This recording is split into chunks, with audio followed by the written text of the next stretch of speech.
Por años, creí que la soledad era simplemente la ausencia de compañía humana. No comprendí hasta demasiado tarde que hay formas de compañía que desafían la lógica y violan la cordura. Y hay presencias que solo se manifiestan cuando la mente ha sido despojada de toda esperanza. Mi nombre es Elías Durn. Hasta hace poco era profesor de filosofía antigua en la Universidad de Arkham. Siempre fui un hombre solitario, incluso antes de que la soledad se convirtiera en mi verdugo. No me casé. No tuve hijos. Y mis amistades se desvanecieron como el humo con el paso de los años. Vivía para los libros, para las bibliotecas polvorientas y los textos en lenguas muertas. Y fue precisamente en uno de esos textos donde comenzó todo. La biblioteca Miskatonic, más antigua que la misma ciudad que la albergaba, guardaba en su sección más restrictiva una serie de manuscritos inexplorados que habían sido hallados en un monasterio ruinoso de la región de Danwich. Entre ellos, encontré una hoja suelta, sin autor, sin título, escrita en un latín corrupto, con manchas oscuras en los bordes que olían a tierra húmeda y putrefacción. Aquella hoja hablaba de un culto olvidado, anterior incluso a la civilización sumeria, que rendía tributo a un ser llamado Yan-Kur, el guardián del vacío interior. Decía así: aquel que ha probado la amargura de la ausencia, que ha dormido bajo el peso del silencio absoluto, abrirá su mente y su carne al vigía que todo lo observa desde la grieta entre los pensamientos. A medida que estudiaba más sobre este supuesto culto, comencé a tener sueños.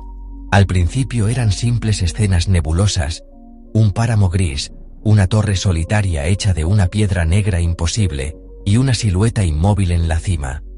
Pero con los días, los sueños se volvieron más vívidos y más persistentes. Soñaba todas las noches con esa torre. A veces me veía a mí mismo ascendiendo por su interior, donde el tiempo no fluía y las paredes murmuraban nombres que no podía pronunciar.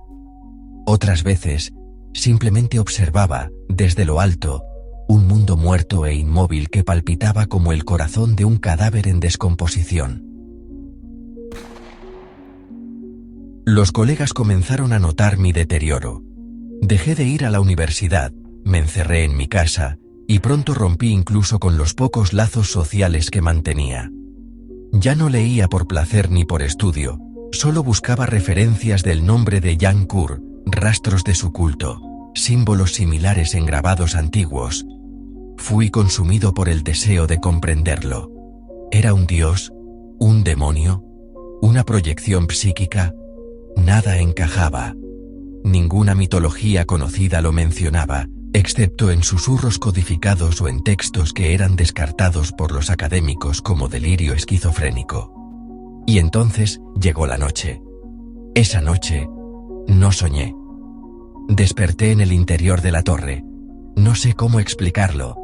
Me acosté en mi cama de siempre, en mi casa de siempre. Pero al abrir los ojos, estaba en la espiral de piedra negra. El aire tenía el sabor de la ceniza, y las paredes palpitaban como carne viva.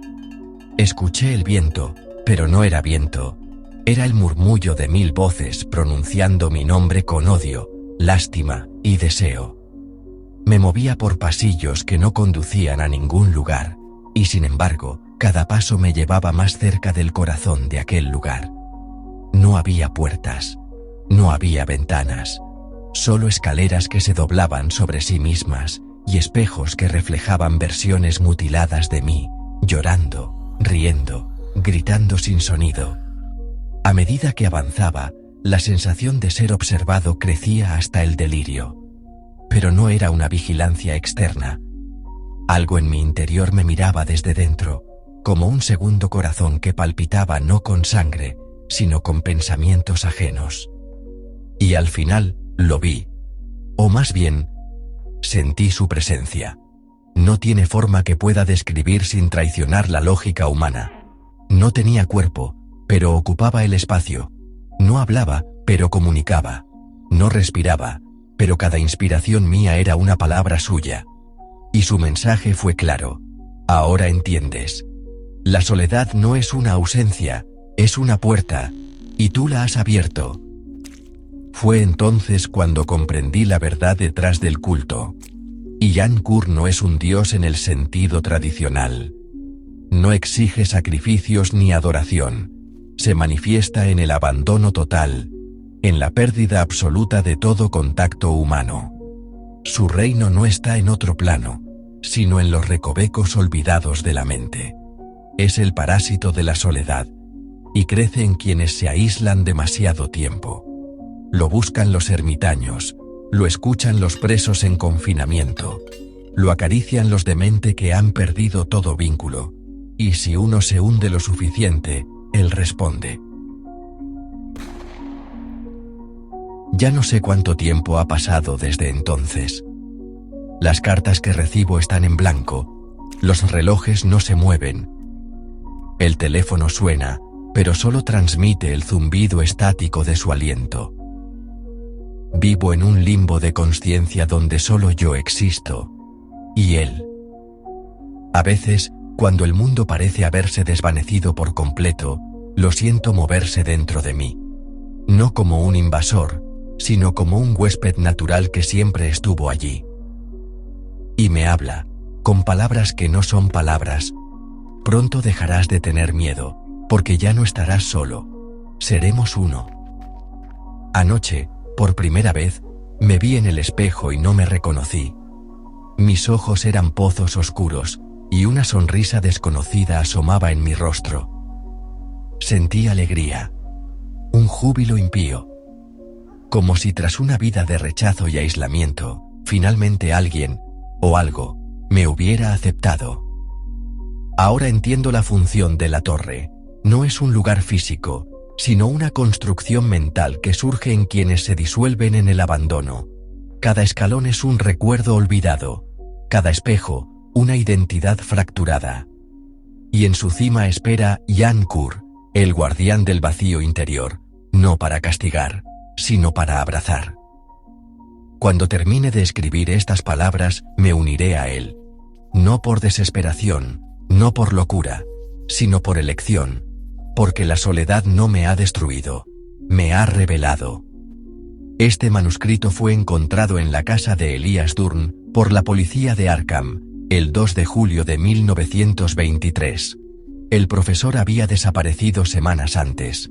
La casa estaba vacía, sin señales de violencia. Solo se hallaron las paredes cubiertas con símbolos tallados y un extraño olor a humedad persistente. Nadie volvió a verlo. Pero algunos estudiantes aseguran que, en las noches más silenciosas, cuando la biblioteca está cerrada y las luces se apagan, se escucha un murmullo tenue en los pasillos. La soledad no es una ausencia, es una puerta.